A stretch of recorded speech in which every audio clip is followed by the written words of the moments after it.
हरिओम, स्वागत है आप सभी का। आज के इस व्याख्यान में हम सभी लोग नैषधीय चरितम के अंतिम व्याख्यान में हैं और नैषधीय चरितम का यह अंतिम व्याख्यान आज होने वाला है। इसमें अंतिम जो 4 श्लोक बचे हुए हैं उन 4 श्लोकों को हम पढ़ेंगे और इस ग्रंथ को समाप्त करेंगे। तो हमने कल 141 नंबर तक यह श्लोक पढ़ लिया था। अब अगला श्लोक, इस श्लोक में अब तक आपने देखा था कि वह हंस विभिन्न प्रकार से अपनी पत्नी को याद करते हुए, अपने पुत्रों को याद करते हुए, अपने पत्नी को संबोधित करके कई श्लोक बोला है। और अब वह अपने पुत्रों को संबोधित करते हुए कुछ श्लोक बोलेगा। ठीक है, अपने पुत्रों को संबोधित करते हुए कुछ श्लोक बोलेगा। क्या कहेगा? सुताः कमाहूय चिराय चुंकृतैर् विधाय कं प्राणिमुखानि कं प्रति कथा सुशिष्यध्वमिति प्रमील्य सः स्नुतस्य सेकाद् बुबुधे नृपाशृणः। सुताः यानी हे सुताः, ये संबोधन का बहुवचन का रूप है।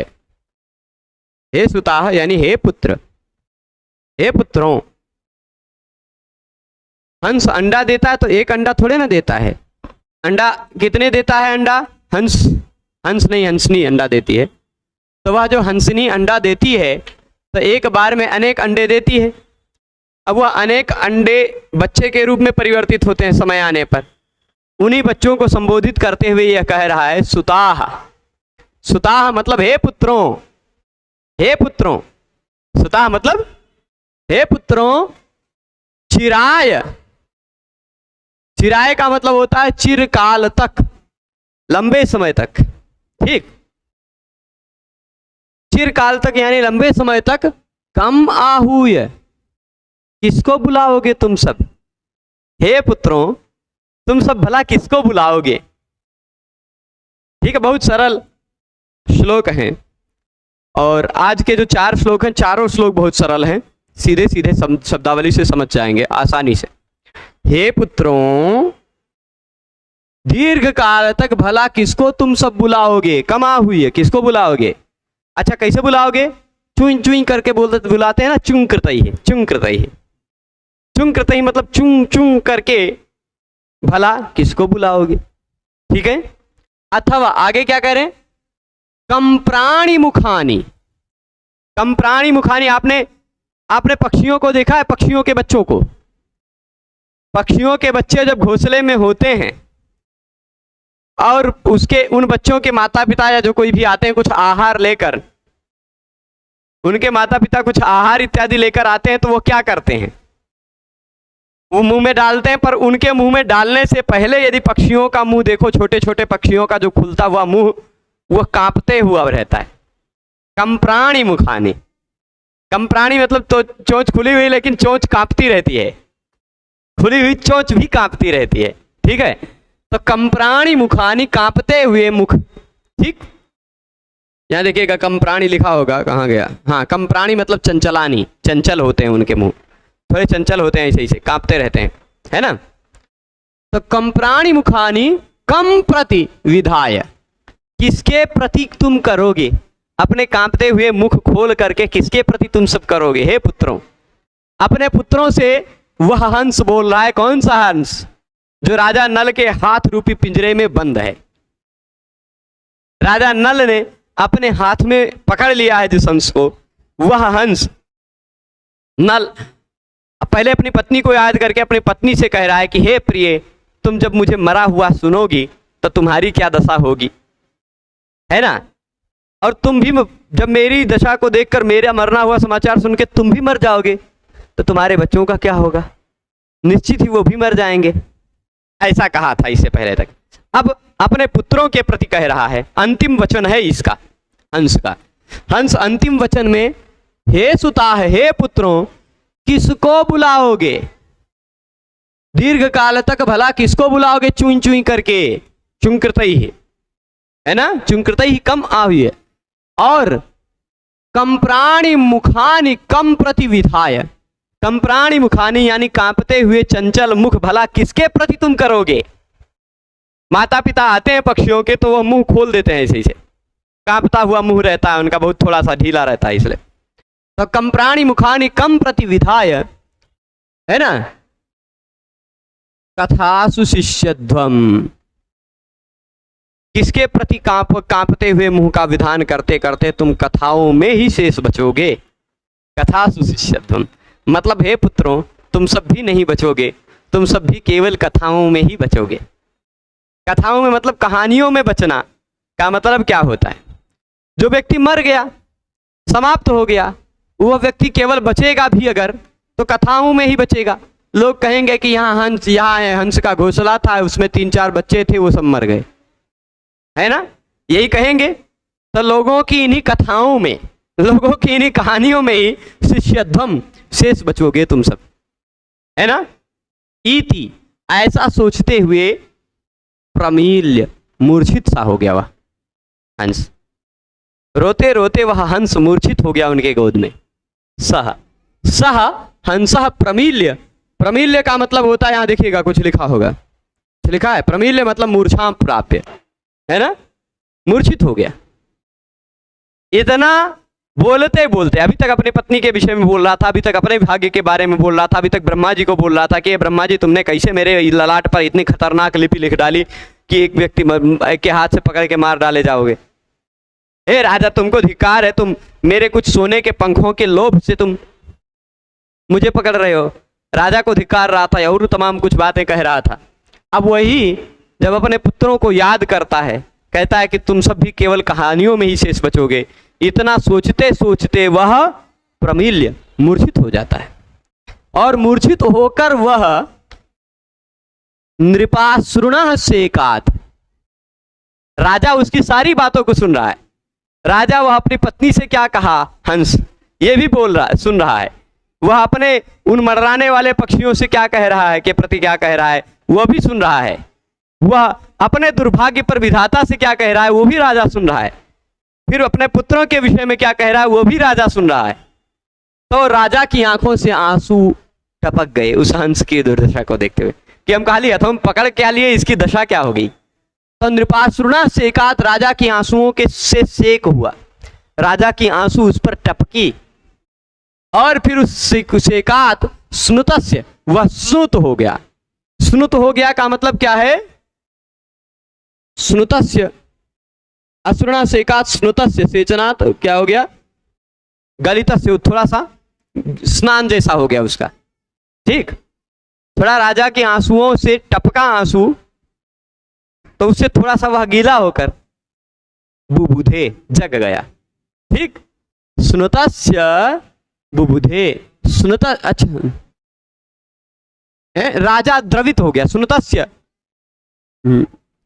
एक मिनट, प्रमील्य सह स्नुतस्य यानी व्यथितस्य दुखितस्य यही होगा, गलितस्य नृपस्य, है ना। स्नुतस्य उसके भाषा में नहीं है, स्नुत हो गया मतलब वो क्या कह रहे हैं कि गलित हो गया, द्रवित हो गया, ठीक। यहाँ स्नुत किसका, द्रवित राजा का विशेषण है। तो स्नुत यानी द्रवित उस राजा के नृपाश्रुणा उसके आंसुओं से सेक हो जाने के कारण वह बुबुधे उठ गया, जग गया। मतलब अपने पुत्रों को याद करते करते कह रहा है कि हे पुत्रों तुम अब भला किसको दीर्घकाल तक बुलाते रहोगे खाना वाने के लिए, तुम अपने कांपते हुए मुंह किसके प्रति खोल के रखोगे, है ना, तुम लोग खाली कहानियों में ही शेष बचोगे। ऐसा सोचते सोचते, ऐसा बोलते बोलते वह हंस मूर्छित हो गया, और राजा जब इसके उस व्यवहार से द्रवित हुआ तो उसके आंखों से आंसू टपके, और उस आंसू से वह बुबुधे पुनः बोध को प्राप्त हो गया, पुनः जग गया, ठीक है। ये इस श्लोक का तात्पर्य है। देखिए इसके बाद अब जितने भी श्लोक हैं सब बहुत सरल सरल हैं।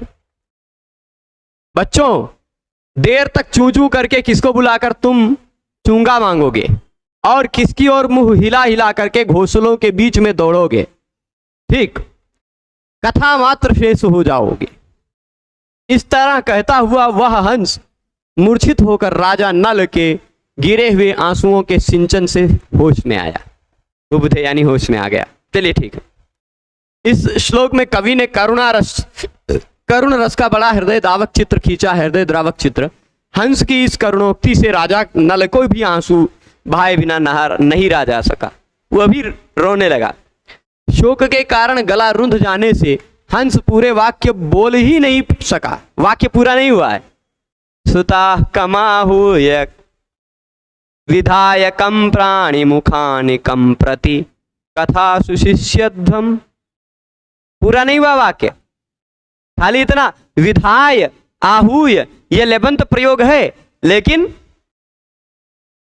करके तुम मुंह खोल करके, कांपते हुए मुंह करके, और किसको बुला करके, हे पुत्रों तुम किसको बुला करके, चूं चूं करके, है ना, चूं चूं करके, भला किसको बुला करके, कांपते हुए मुंह किसके सामने करके, कहानियों में शेष बचोगे।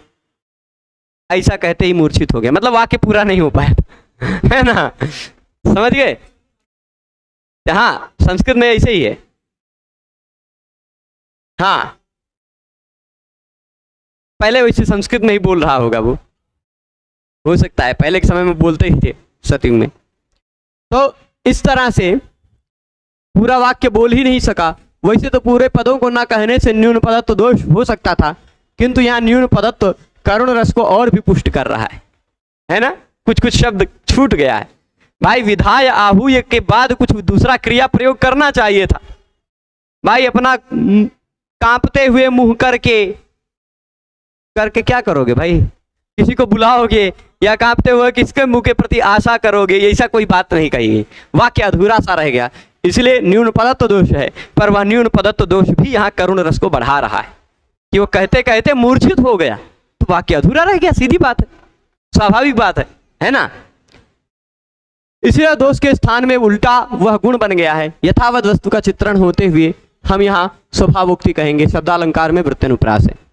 अब छंद यहां से बदल गया। किसी भी काव्य में, महाकाव्य में विशेष करके अगर छंद बदल रहा है, इसका मतलब महाकाव्य समाप्त हो रहा है, सर्ग खत्म हो रहा है। सर्ग के अंत में छंद बदल दिया जाता है, ठीक है। यहां पर जो छंद है उस छंद का नाम है दोधक, है दोधक वृत्त है, दोधक नहीं, दोधक वृत्तमिदं भभभात गौ, ठीक, दोधक वृत्तमिदं भभभात गौ। मैं लक्षण यहां लिख देता हूं, दोधक वृत्त, वृंत मत पढ़िएगा, मिदम, ठीक है। तात्पर्य क्या है? भ भ भ 3 बार भगण रहेगा। भ का मतलब भा न स, मतलब एक गुरु दो लघु, एक गरु दो लघु, ठीक। ई थ म मुम बी ल, है ना, एक गुरु रहेगा दो लघु रहेगा। पन त म मुन चत, एक मिनट, लेकिन ये बाद में 2 गुरु है ना, भ भ भा 3 बार भ आना है ना, 4 बार हम भ खोजने लगे थे। देखिए इत पहला भ, इत थ म, दूसरा मुम बिल, तीसरा पन त म, है ना, फिर 2 गुरु भ भ भात गौ, 2 गुरु मुंचद। इसी तरह दी न द, या लूत, या वनी, पा लह, दोनों गुरु। तो 3 भगण आएगा, फिर 2 गुरु आएगा। यह दोधक छंद होता है, चारों चरणों में ऐसे मिलेगा, ठीक। तो मतलब एक गुरु दो लघु, एक गुरु दो लघु, एक गुरु 2 लघु, ऐसा 3 हो गया, 9 वर्ण। फिर 2 गुरु मिल जाएंगे हर एक चरण में, ऐसे 11 वर्ण मिलेंगे। तो इत्थममुं विलपन्तममुञ्चद् दीन दयालु तयावनिपालः रूपमदर्शि धृतोऽसि यदर्थं गच्छ यथेच्छमथेत्यभिधाय। यहाँ और भी तरह से गाया जा सकता है, जैसे भी गाना, हमें गाना वाना तो आता नहीं है, पर किसी तरह ऐसे 11-11 वर्णों का छंद है। इत्थममुं विलपन्तममुञ्च दीन दयालुतया वनिपालः रूपमदर्शि धृतोऽसि यदर्थं गच्छ यथेच्छमथेत्यभिधाय। कैसे भी गाया जाता होगा, ठीक है। अब यहाँ इत्थममुम, इत्थममुम, इत्थम मतलब इस प्रकार, इस प्रकार, अमुम इस प्रकार, इत्थम। अच्छा से कर्ता से शुरू करें, कर्ता से शुरू करते हैं, कर्ता से शुरू करते हैं। अवनिपालः, अवनिपालः, अवनिपाल मतलब धरती के पालक, है ना, राजा नल। अवनिपालः मतलब अवनि धरती के पालक, अवनिपाल राजा नल है, अवनिपालः। तो अवनिपालः दीन दयालुतया, दीन दयालुतया मतलब दीनों के प्रति दयालुता का भाव था, जिसके मन में उस दीन के प्रति दयालुता, ठीक। किसी कवि ने आजकल कहा है, दीने न चेत दयालुता हृदयेन तेन किम, मतलब ऐसा हृदय से भला क्या, जो यदि दीनों के प्रति दयालुता न रहे, तो यह दीन दयालुता था। दीन दयालु मतलब दीनों के प्रति दयालु भाव इसमें। अब दीन मतलब क्या होता है, जो थोड़ा दुखी हो, जो थोड़ा व्यथा से युक्त होकर आया हो, ऐसे उसके प्रति दयालुता का भाव होने के कारण, दयालुतया, दयालुता का भाव होने के कारण उस अवनिपाल यानी राजा नल ने अमुम विलपंतम इत्थम अमुंचत, अमुम विलपंतम उस विलाप करते हुए, उस विलाप कर रहे हंस को इत्थम अमुंचत ऐसा कहकर छोड़ दिया, ऐसा कहकर छोड़ दिया। क्या कहकर छोड़ दिया, क्या कह दिया राजा नल ने, क्या कहा, यदर्थम धृतोषि, जिसलिए तुम पकड़े गए हो, यदर्थम मतलब जिसलिए, धृतोषि, धृता मतलब पकड़े हुए, असि हो, जिसलिए तुम पकड़े हुए हो। किस लिए पकड़े हुए हो, तुमको मैंने पकड़ा था इसलिए कि खाली कलर वही सोने का है, कि सही में सोने का हंस है, सोने के वर्ण का था वह हंस, तो वह मैंने तुम्हारा रूप देखने के लिए तुम्हें पकड़ा था, वह रूप मैंने देख लिया। रूपम अदर्शी, रूप को तो देख लिया मैंने, जिसलिए तुम पकड़े गए थे रूप को देखने के लिए। अब यहां रूप को देखने के लिए मैंने तुम्हें पकड़ा था, यह राजा नल अभिव्यक्त कर दे रहा है। इससे वो सारी बातों का खंडन हो जा रहा है जो हंस ने गरियाते समय राजा नल को कह डाला कि तुम बड़े दरिद्र हो गए हो, बहुत लालची हो गए हो, कहा था ना नल ने, उस हंस ने क्या क्या कहा था, धिगस्तु तृष्णा तरलम भवन मनः समीक्ष पक्षान मम हेम जन्मना, मेरे सोने के पंखों को देखकर लालच से तरलित हुए, चंचल हुए तुम्हारे मन को धिक्कार हो। ये सारी बातें जो कह दी थी हंस ने, वो सारी बातें अपने आप कट गई ना। क्यों कट गई, क्योंकि मैंने तुम्हें पकड़ा इसलिए तुम्हारे रूप को देखने के लिए, और वह रूप तो मैंने देख लिया, ठीक। तो रूपम अदर्शी, रूपम अदर्शी मतलब रूप मैंने देख लिया। यदर्थम धृतोषि, जिसलिए तुम धृत हुए हो, जिसलिए तुम पकड़े गए हो, वह काम तो मैंने कर लिया, वह काम तो मैंने कर लिया, यानी तुम्हारे रूप को तो मैंने देख लिया, ठीक। तो रूपम अदर्शी यानी रूप देख लिया, यदर्थम धृतोषि जिसलिए पकड़ा गया था वो काम तो मेरा पूरा। अब यथेच्छम गच्छ, जैसा तुम्हें लगे, जैसी तुम्हारी इच्छा, अपनी इच्छा के अनुसार तुम जाओ, जहां जाना चाहो वहां जाओ। मुझे देखना था, मैंने देख लिया, मुझे क्या जरूरत है तुम्हारी भाई, है ना। गच्छ यथेतम यथेच्छम अथ इत्यभिधाय, अथ मतलब अब, इत्यभिधाय मतलब ऐसा कहकर। फिर से मैं अन्वय के आधार पर बताता हूं, अन्वय के आधार पर इसका पूरा अर्थ बदल देता हूं एक बार, फिर आगे चलेंगे। 2 ही श्लोक और बचे हैं, उन दोनों को भी खत्म करके यह महाकाव्य भी समाप्त कर दिया जाएगा, ठीक है। महाकाव्य का पहला सर्ग, पूरा महाकाव्य तो पढ़ने के लिए 22 सर्ग पढ़ने पड़ेंगे। तो इत्थम अमुम यहाँ अन्वय के मुख से देखा जाए तो दीन दयालुतया, दीन दयालुतया मतलब दीनों के प्रति दयालुता के कारण, दीनों के प्रति, व्यथित व्यक्तियों के प्रति दयालुता के कारण अवनिपालः उस राजा ने, अथ यानी अब, ठीक, अथ यहां अथ ये भी नहीं, अथ बाद में आएगा। अवनिपाला उस राजा नल ने क्या कहा, क्या कहा, कहा कि रूपम अदर्शी, मैंने रूप तो देख लिया, ठीक, रूपम अदर्शी मतलब रूप तुम्हारा देख लिया, क्योंकि उसी लिए तुम पकड़े गए थे, यदार्थम धृतोसी, ठीक, उसी लिए तो पकड़े गए हो, वही रूप मैंने तुम्हारा देख लिया ना। अब इसके बाद गच्छ शब्द का प्रयोग है, यानी तुम का, अब भले प्रयोग ना हो, वो तो हमें अध्याहार ले लेना है ना, तो अब तुम गच्छ चले जाओ, है ना, या अभी रहने दीजिए। अथ यथेच्छम गच्छ, अब यथेच्छ तुम चले जाओ, अथ मतलब अब, यथेच्छम गच्छ यानी यथेच्छ, जहां तुम्हारी इच्छा, इच्छा के अनुसार तुम जाओ, उड़ो, अब तुम पकड़े हुए नहीं रहोगे, है ना। इत्यभिधाय, इत्यभिधाय मतलब ऐसा कहकर, इति ऐसा, अभिधाय कहकर, इत्थम इस प्रकार, अमुम विलपंतम उस विलाप कर रहे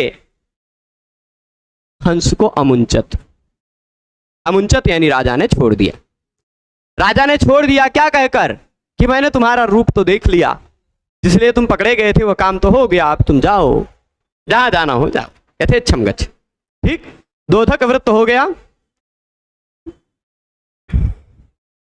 अब इसके बाद देखिए, दीनों पर दयावान होने के कारण राजा नल ने तेरा सौंदर्य देख लिया, जिसे हेतु तुझे पकड़ा है मैंने, इसके बाद तू जहां चाहता है चला जा, यह कहकर विलाप करते हुए उस हंस को छोड़ दिया। विद्याधर ने यथेच्छम शब्द में यथा शब्द को देखकर यहाँ उपमा कह दी है, किंतु विद्याधर तो निहायत, हमको जब पढ़ते हैं ना, जब हम इनको पढ़ते हैं तो हमें विद्याधर लगता है कि पता नहीं कहाँ का खा पी के लिख रहे थे, ऐसे ऐसे अलंकार की कल्पना कर करके कहा है जो बनते नहीं है, किसी भी तरह से बनते नहीं। आप यही पुस्तक लेके देखेंगे ना, इसी पुस्तक में, तो नीचे यहाँ इसी पुस्तक में फुटनोट में बहुत जगह दिया है, इति विद्याधर, साहित्य विद्याधरी, टीका में यहाँ पर जाति अलंकार, कई कई जगह, मतलब 60-70% के आसपास उनके अलंकार के तुक्के सही है, तुक्के कह दीजिए, सही बताया उन्होंने अलंकार, पर कई कई जगह इस तरह से अलंकार बताया है कि उस तरह से अथवा किसी को ना तो समझ में आता है, ना तो और किसी ने कहा है, ना घटता है। तो यथेच्छम यथा के कारण यहाँ उपमान उपमेय भाव मान लिया और उपमा कह दिया है ना, किंतु हमें यहाँ कहीं भी उपमान उपमेय भाव देखने में नहीं आ रहा है, नहीं, है ना, केवलम ममुम मनुम में यमक, है ना, इत्थ ममुम विलपंत ममुंचत, ममुम ममुम है, इत्थ ममुम विलपंत ममुम चत, है ना, ममुम ममुम 2 बार है कि नहीं, तो हो गया। तो यमक ऐसा माना जा सकता है, इसमें दोधक वृत्त अपनाया है, जिसका लक्षण दोधक अमिच्छति भत्तृतयाद गौ, अच्छा ऐसा भी लक्षण मिलता है, हैं? नहीं तो क्या दिक्कत है, दोनों जगह देखिए, यमक अलंकार कब होता है, जब दोनों निरर्थक वर्ण समुदाय की उसी क्रम में आवृत्ति, ठीक, एक सार्थक एक निरर्थक, ठीक, 3 तरह में आ जाता है यमक, एक सार्थक है एक निरर्थक है, एक सार्थक एक निरर्थक का लिखता हूं, दोनों की जगह एक ही लिख देता हूं, एक निरर्थक, ठीक, जहां एक ही निरर्थक हो एक सार्थक हो तो भी दोनों में अर्थ अलग अलग हो गया, ऐसा कहा जा सकता है ना। और दोनों सार्थक पर अर्थ अलग अलग, दोनों सार्थक हो पर भिन्नार्थ हो, है ना, इन 3 परिस्थितियों में यमक बनता है। यहां जो है इत्थ ममुम में जो ममुम है वह निरर्थक है, विलपंत ममुंचत में भी ममुम जो है वह निरर्थक है, तो दोनों निरर्थक वाला यहां पर वो बन रहा है, ठीक, स्पष्ट है। अब आगे देखते हैं यहां दोधक छंद का लक्षण यह भी दिखा दिया।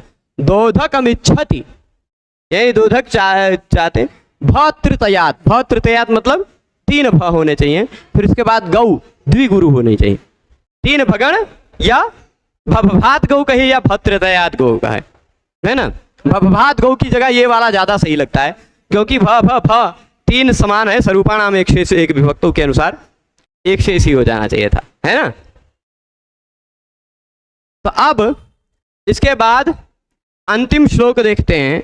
आनंद अंतिम इसलिए कह रहा हूं, है 145वां अंतिम, पर इसको अंतिम इसलिए कह रहा हूं, वो कारण अभी बताऊंगा। क्योंकि इसके बाद वाला जो श्लोक है वह पुष्पिका है। ठीक, वो पुष्पिका मतलब क्या है, जैसे कोई भी ग्रंथ खत्म होता है, कोई भी अध्याय खत्म होता है, भगवत गीता भी आप पढ़ते होंगे तो इति श्रीमद् भगवद गीतासु उपनिषत्सु ब्रह्म विद्यायाम योग शास्त्रे श्री कृष्णार्जुन संवादे, है ना, सांख्य योगो नाम द्वितीयोऽध्याय अथवा अर्जुन विषाद योगो नाम प्रथमोऽध्याय, ऐसे मिलता है कि नहीं। तो वही बात इन्होंने श्लोकात्मक ढंग से कह डाली है, वही बात इन्होंने श्लोकात्मक ढंग से कह दी है कि इस तरह श्री हीर और श्री मामल्ल देवी के पुत्र जो हर्ष हैं, श्री हीर और श्री मामल्ल देवी के जो पुत्र हैं, ऐसे हर्ष के चिंतामणि मंत्र के चिंतन फल से जो स्वरूप मिला, ऐसी श्रृंगार की भंगिमा से युक्त यह एक महाकाव्य नैषधीय चरित का पहला सर्ग समाप्त हुआ।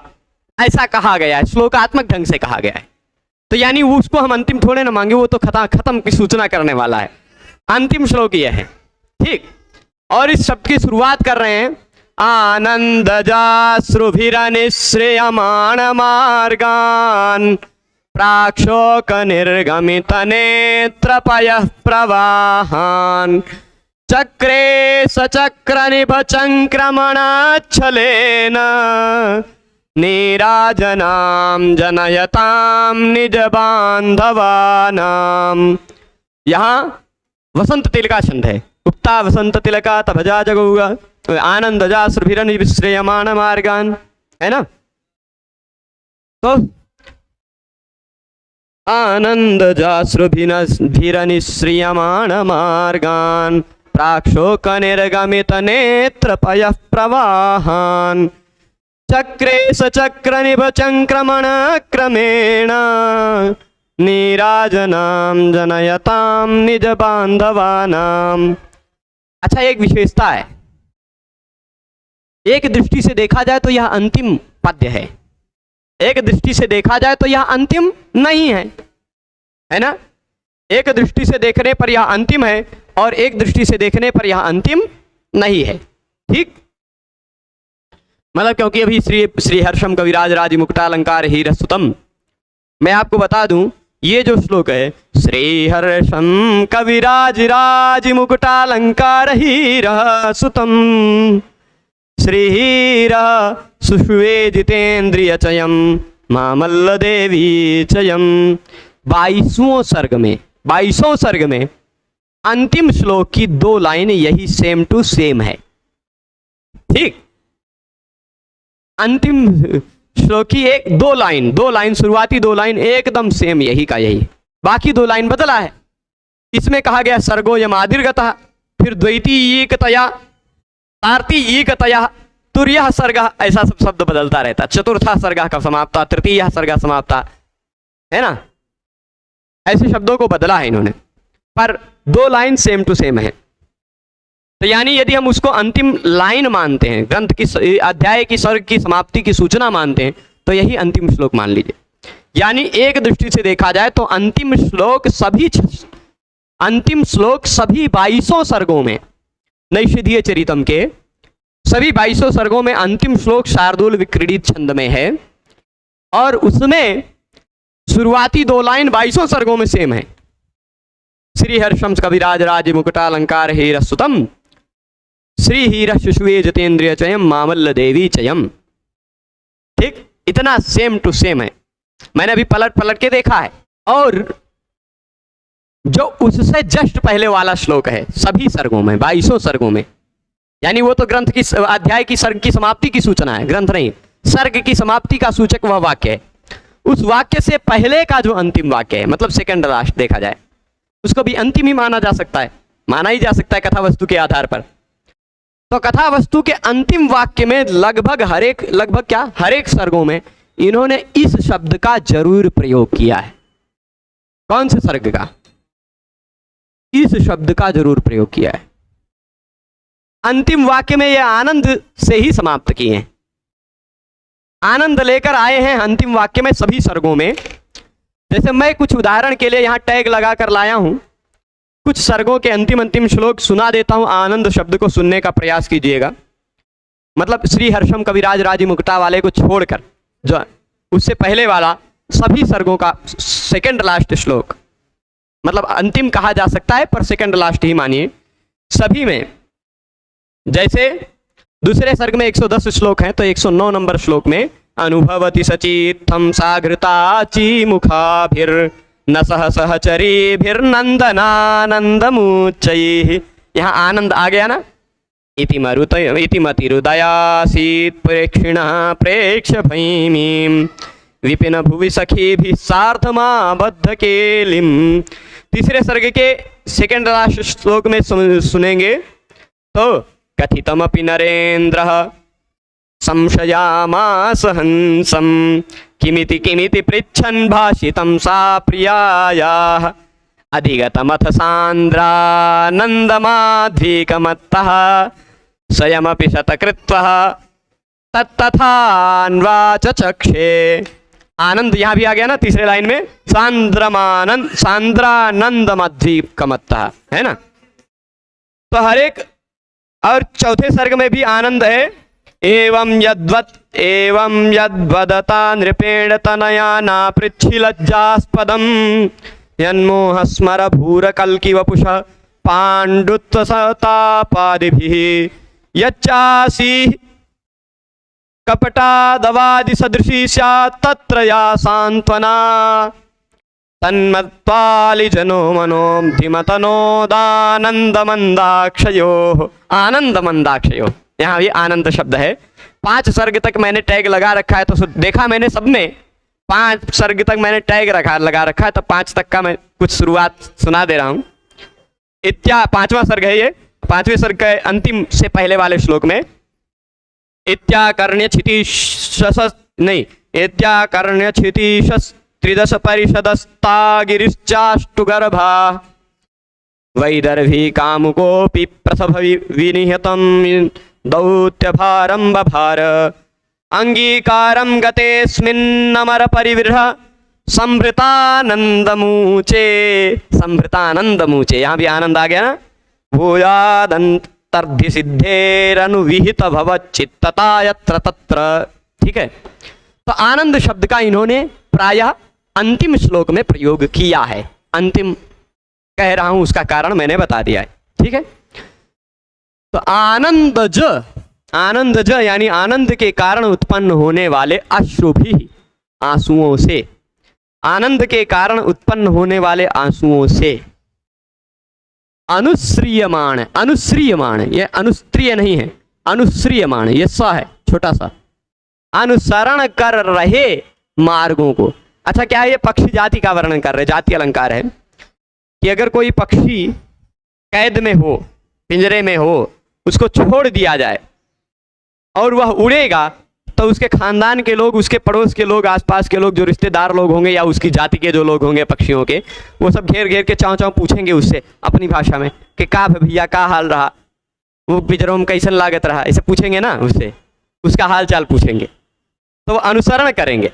अच्छा, आपके गाँव का कोई व्यक्ति हो, जेल में कैद रहा हो कुछ 6 साल 5-6 साल, फिर वह आ जाए, या कुछ ही दिन कैद रहा हो, 2-4 हफ्ता की कैद रहा हो, वह छूट करके जेल से आए, तो सब लोग घेर लेते हैं उसको, उस आदमी को घेर लेते हैं, क्या कहते थे, है ना। तो वैसे ही यह कैद से छूटा, तो आनंद के कारण जो अश्रु बहा रहे थे, ऐसे उसके जाति के कई लोग थे जो ऊपरा मंडराने लगे थे, वो अनुसरण कर रहे हैं मार्ग का, अनुश्रियमाण मार्गान।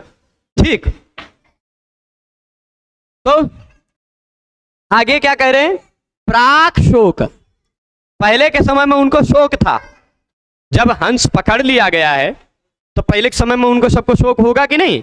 अब आनंद जो हो गए हैं, जैसे छूटा, छोड़ दिया ना नल ने, तो छोड़ दिया तो अब उनको आनंद से अश्रु बहने लगे। पहले शोक के कारण वो प्राक शोक निर्गमित, पहले शोक के कारण वो निर्गमित कर रहे थे, निकाल रहे थे क्या?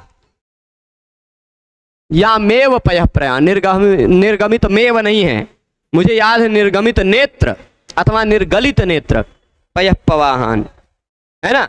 निर्गमित मेव पयः प्रवाहान, ऐसा भी पाठ देख लेंगे तो दूसरा अर्थ हो जाएगा। पर मैंने बोला है जो श्लोकवा, शायद यदि आपने ध्यान से सुना हो, मैं यहाँ देख के थोड़े ना पढ़ता हूँ, याद है इसलिए पढ़ता हूँ।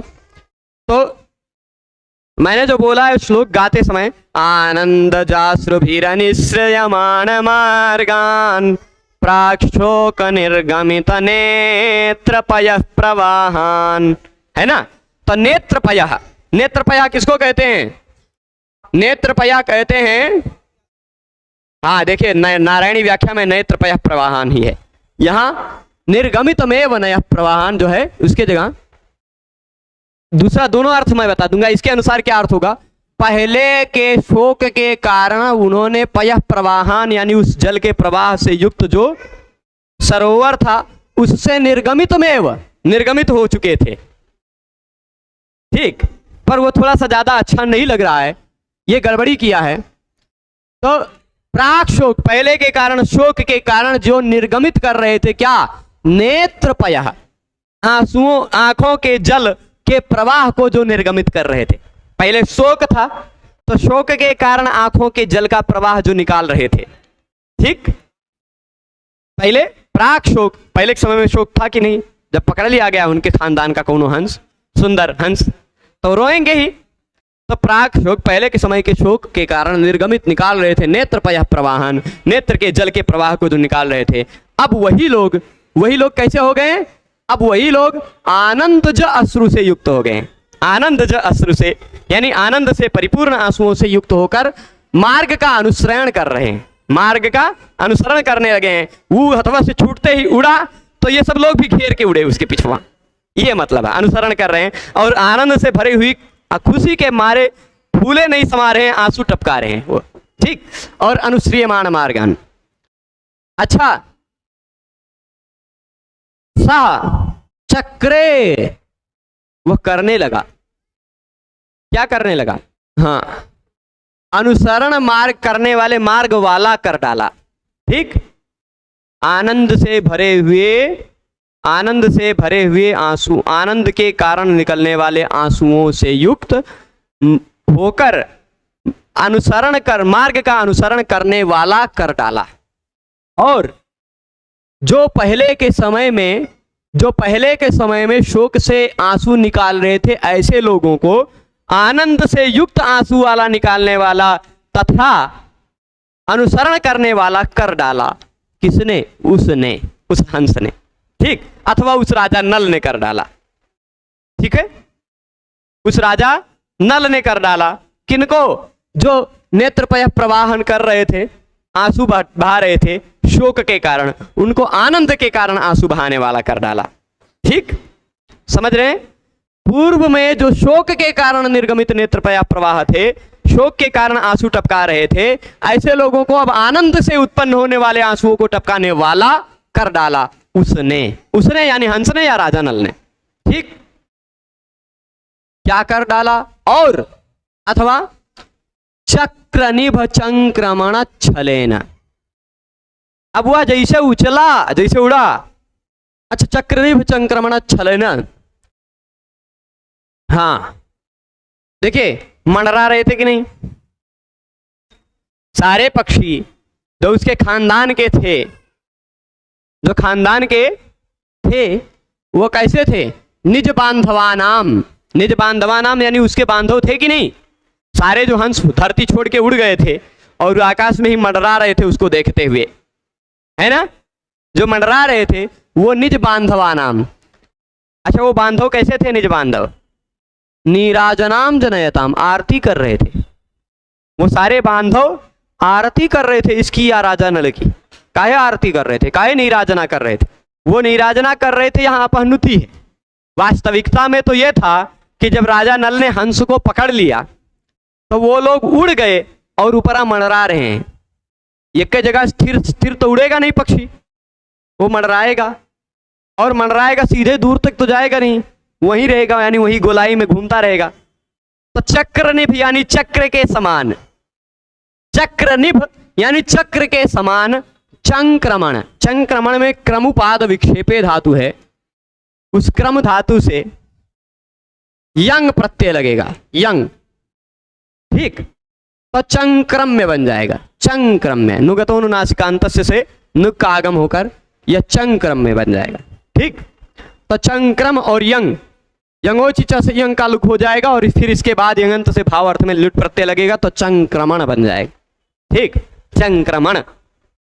तो चंक्रमण का मतलब क्रम धातु गत्यर्थक है, गत्यर्थक धातु से नित्यम कौटिल्य गतौ सूत्र से यंग प्रत्यय होगा, नित्यम कौटिल्य गतौ, गत्यर्थक धातु से कौटिल्य अर्थ में यंग प्रत्यय होता है, पुनः पुनः अर्थ में नहीं, है ना। जैसे पठ का पा पठ्यते बना देते मतलब पुनः पुनः पढ़ता है ना, पा पठ्यते मतलब पुनः पुनः पढ़ता है। वृद्ध धातु का वरी वृद्धते पुनः पुनः बढ़ता है, जा हस्यते पुनः पुनः हंसता है ना। तो चे क्रियते पुनः पुनः करता है, तो पुनः पुनः करना इत्यादि पुनः पुनः अर्थ में यंग प्रत्यय लगता है। लेकिन गत्यर्थक धातु के बाद जो यंग लगता है वह कुटिलता अर्थ में लगता है, कौटिल्य अर्थ में। तो चंक्रमण मतलब कुटिल रूप में क्रमण करना, कुटिल पद विक्षेप करना, मतलब अब भाई सीधा चलना, ये सीधा हो गया, अब सीधे से थोड़ा सा भी टेढ़ा हुआ, ऐसे ऐसे ऐसे ऐसे कैसा भी टेढ़ा हुआ, उसको कुटिल गति कहा जाता है, टेढ़ी मेढ़ी गति, कुटिल गति, कुटिलम व्रजति। तो इसी को चंक्रमण कहा जाता है। चंक्रमण मतलब सीधे सीधे न चलना, टेढ़े मेढ़े चलना, ठीक। तो वो सारे हंस क्या कर रहे थे, चंक्रमण ही तो कर रहे थे, है ना। तो कैसे चंक्रमण कर रहे थे, चक्र के समान चंक्रमण कर रहे थे। अच्छा, ये गोल घूमना भी, गोल घूमना भी ये कुटिल ही गति है, सीधी थोड़े ना है, तो कुटिल ही है, तो इसको भी चंक्रमण कहा जाता है, ठीक।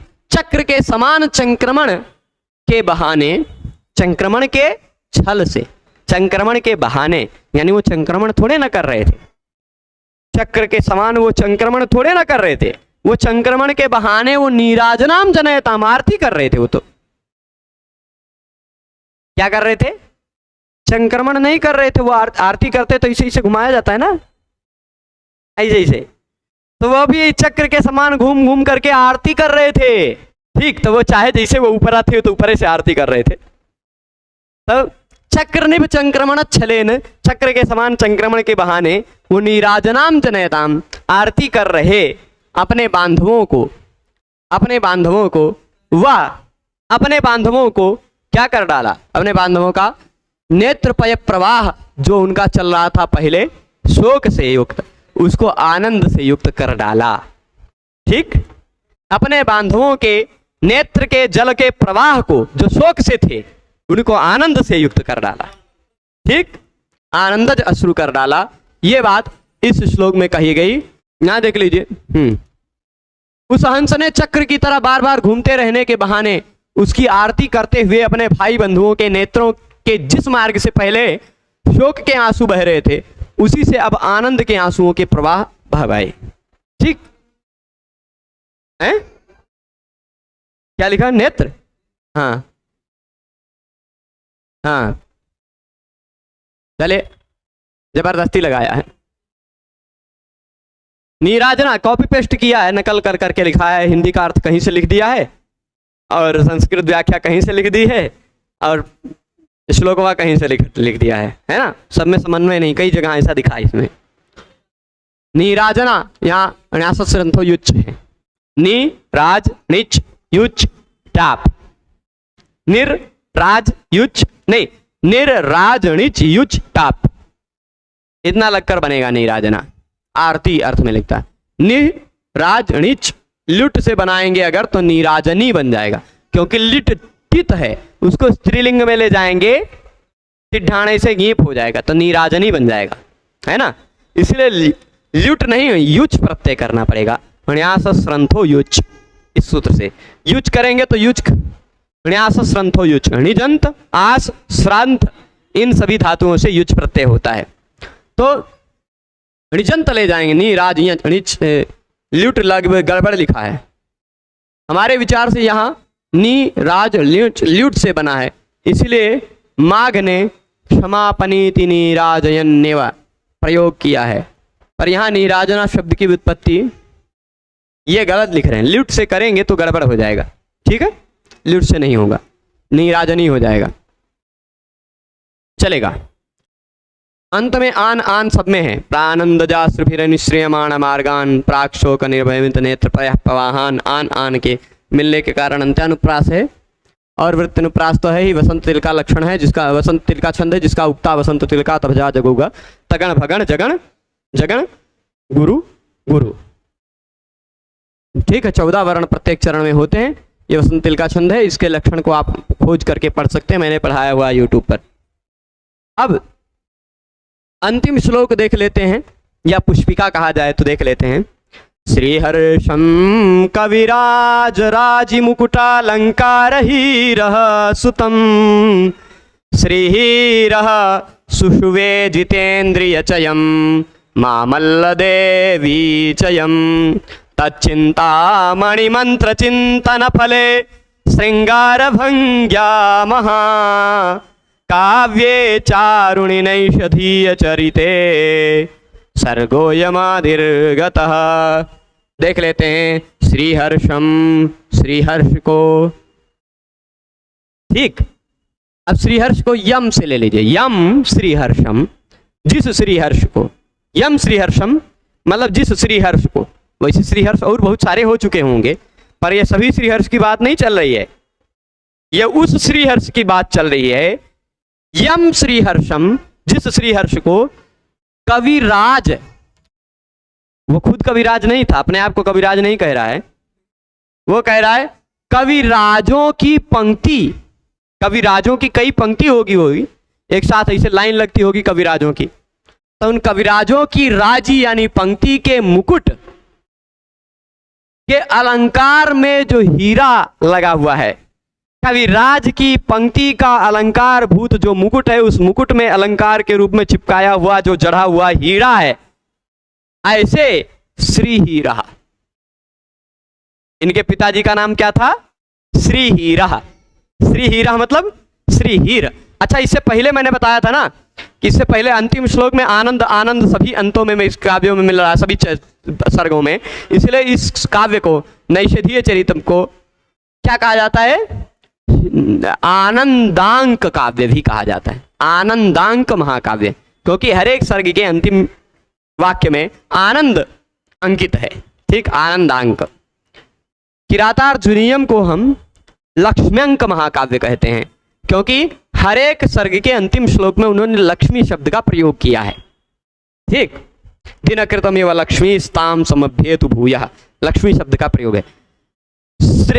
कि वो आप उसको देखेंगे माघ के काव्य को, शिशुपाल वध को, तो वह श्रृंक महाकाव्य, श्रृंक श्री से शुरू भी होता है, श्री पे ही समाप्त होता है, अंतिम श्लोक में श्री शब्द मिलता है, तो इसलिए वह श्री श्रृंक महाकाव्य है।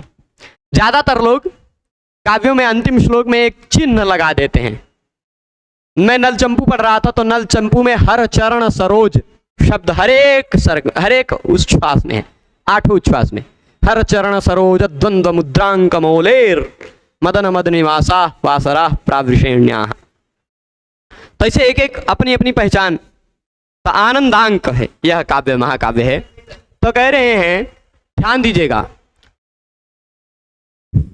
फिर से बता रहा हूं, कविराजों की पंक्ति के मुकुट, कविराजों की पंक्ति के मुकुट के मुकुट अलंकार, मुकुट अलंकार, मुकुट सुशोभित करता है ना, मुकुट रूपी अलंकार के हीरे जो थे श्री हीर। ये देखिए, ये भी हीरा और श्री हीरा में समानता है, साधर में है, एक एक साधर में क्या कहते हैं, समान विभक्तिकत्व है, एक समान विभक्ति है, यानी विशेष विशेषण है। ये जो हीरा है, यह श्री हीरा का विशेषण है, श्री हर्षम का विशेषण हो ही नहीं सकता है, क्योंकि ये तो द्वितीया में, ये प्रथमा में। तो कविराजों की पंक्ति के मुकुट रूपी अलंकार के हीरे जो श्रीहीर थे, ऐसे श्रीहीर तथा मामल्ल देवी, मामल्ल देवी, समझ गए? तो श्रीहीर जो कविराजों की पंक्ति के मुकुट अलंकार के हीरे थे, ऐसे श्रीहीर तथा मामल्ल देवी ने जिसको सुषुवे, सुषुवे का मतलब जन्म दिया, ठीक है, सुषुवे का मतलब जन्म दिया, क्या? हाँ, यज्ञ, यज्ञ नहीं होगा, यज्ञ मतलब जन्म लिया, ऐसा होता है ना? तो हाँ, तो सुषुवे यानी जन्म दिया। किसने जन्म दिया? श्रीहीर और मामल्ल देवी ने जिसको जन्म दिया, ठीक। श्रीहीर और मामल्ल देवी ने च मतलब इन दोनों ने यम श्रीहर्षम सुतम जितेंद्रिय चयम सुषुवे, ये सारे द्वितीयांत हर्ष के विशेषण हैं, ठीक। तो यम सुतम, जिस पुत्र को मामल्ल देवी और श्रीहीर ने, मामल्ल देवी और श्रीहीर ने, श्रीहीर की एक विशेषता भी बता दी, जो कविराज की पंक्ति के मुकुट के अलंकार, कविराज की पंक्ति के मुकुट अलंकार के हीरे हुआ करते थे, ऐसे श्रीहीर, भले इनका एक को काव्य मिलता ना हो, पर इन्होंने अपना नाम, अपने बाप का नाम अमर कर डाला, है ना? ये अगर हीरे थे तो ये फिर ये कहाँ है? ठीक है, तो अपने बाप का नाम बड़ा इज्जत से लेते ही हैं वैसे कवि। ये इसी तरह का हम नल चंपू पढ़ रहे थे, तो उसमें भी तेषाम वंशे भुवन विदिते, नहीं वो तो मैं वहां पहुंच गया, जातम वंशे भुवन विदिते, तेषाम वंशे, हाँ, तेषाम वंशे भुवन विदिते श्रीधरस्यात्मजो भूत देवादित्य समति विकसद वेद वेद्या विवेकः उत्कल्लोलां दिशि दिशि जनाः कीर्ति पीयूष सिंधुम यस्याद्यापि श्रवण पुटकैः कूणिताक्षाः पिबन्ति, वहाँ जिसके कीर्ति के अमृत के सिंधु को सभी लोग आज भी आंख बंद करके पीते रहते हैं, ऐसे देवादित्य नाम के एक कवि हुए, जिनका बेटा मैं हूं, जिनका बेटा मैं हूं। कौन? त्रिविक्रम भट्ट ने कहा है देवादित्य को, पर उनके बारे में क्या कहा कि वो बहुत अद्भुत कवि थे, बहुत अद्भुत विद्वान थे, ठीक। तो ये मामल्ल देवी तथा श्रीहीर ने जिसको जन्म दिया, जिस पुत्र को जन्म दिया, अच्छा वह बालक कैसा था जिसको जन्म दिया? वह जितेंद्रिय चयम, इंद्रिय जानते हैं आप, आंख कान नाक इत्यादि, उनका चय यानी समूह, इंद्रियों के समूह को इंद्रियाणाम चयः इंद्रिय चयः, इंद्रियाणाम चयः यानी समूहः, इंद्रियाणाम चयः इंद्रिय चयः, जिताः इंद्रिय चयः येन सह जितेंद्रिय चयः, ठीक। जीत लिया है इंद्रियों के समूह को जिसने, वह जितेंद्रिय चय है, ठीक। इंद्रियों के समूह को जिसने जीत लिया है उस जितेंद्रिय चयम, ये मूलतः जितेंद्रिय चय शब्द है, उसका द्वितीय एक वचन का रूप है जितेंद्रिय चयम। तो यम जितेंद्रिय चयम, जिस इंद्रियों के समूह को जीतने वाले पुत्र को, श्रीहर्ष को कविराज की पंक्तियों के मुकुट रूपी अलंकार के हीरे श्रीहीर तथा मामल्ल देवी ने जन्म दिया, ठीक। जिस श्रीहर्ष को जन्म दिया, उस श्रीहर्ष के चिंतामणि नामक मंत्र का उल्लेख कर दिया है इन्होंने, ठीक। मंत्र का उल्लेख कर दिया है, यद्यपि कहा गया गुरुम प्रकाशयेत धीमान मंत्रम यत्नेन गोपयेत, गुरु को प्रकाशित करना चाहिए कि हमारे गुरुजी ये हैं, सब जगह बताना चाहिए, पर मंत्र हमारे गुरुजी ने क्या दिया है उसको प्रयास पूर्वक छिपाना चाहिए।